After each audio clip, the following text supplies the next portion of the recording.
When you read the Gospels looking for clues as to what Jesus was all about, one idea stands out above all others: the kingdom of God. It was the subject of Jesus' preaching. It was the subject of Jesus' parables. It was the subject of Jesus' miracles. And that's clear enough, but it's not simple.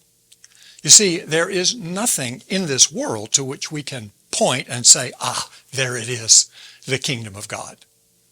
All we can do is to employ analogies and say the kingdom is like this, but it isn't this.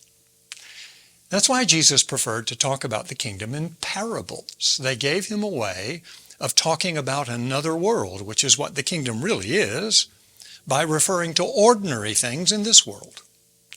Allow me to illustrate with a contemporary parable. Imagine, for the sake of argument, that the room you currently occupy is the only room in the world, and the people with whom you occupy that room, the only people in the world. Now, there are no windows or doors in the room, hence you have no concept of anything outside your little world. You would be forgiven in such a situation for believing that your room and the people with whom you occupy it were the entire universe. However, unbeknownst to you, there is another floor above your room where other people are living other lives and doing other things. Now, you're not aware of them because you've never been outside your own little world, but they're there nonetheless. Now, suppose a hole were to be torn in the ceiling of your world, the floor of the world above, so that for the first time you were aware of this other world just above you.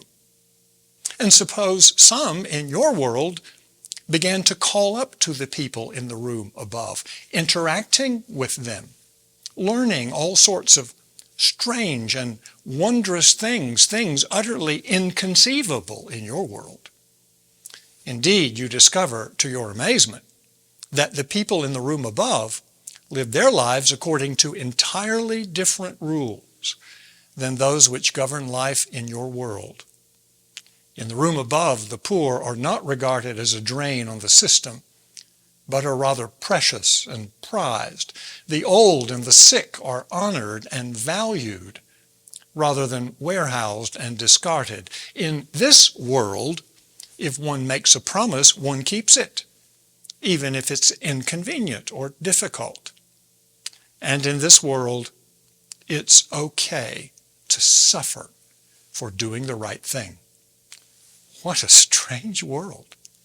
Now, some in the world below find themselves strangely drawn towards this world above. Indeed, a few become so captured by this new world and its new way of living that even though they are still in the world below, they start to think of themselves as really belonging to the world above. Though they are still in your world, they are no longer of your world.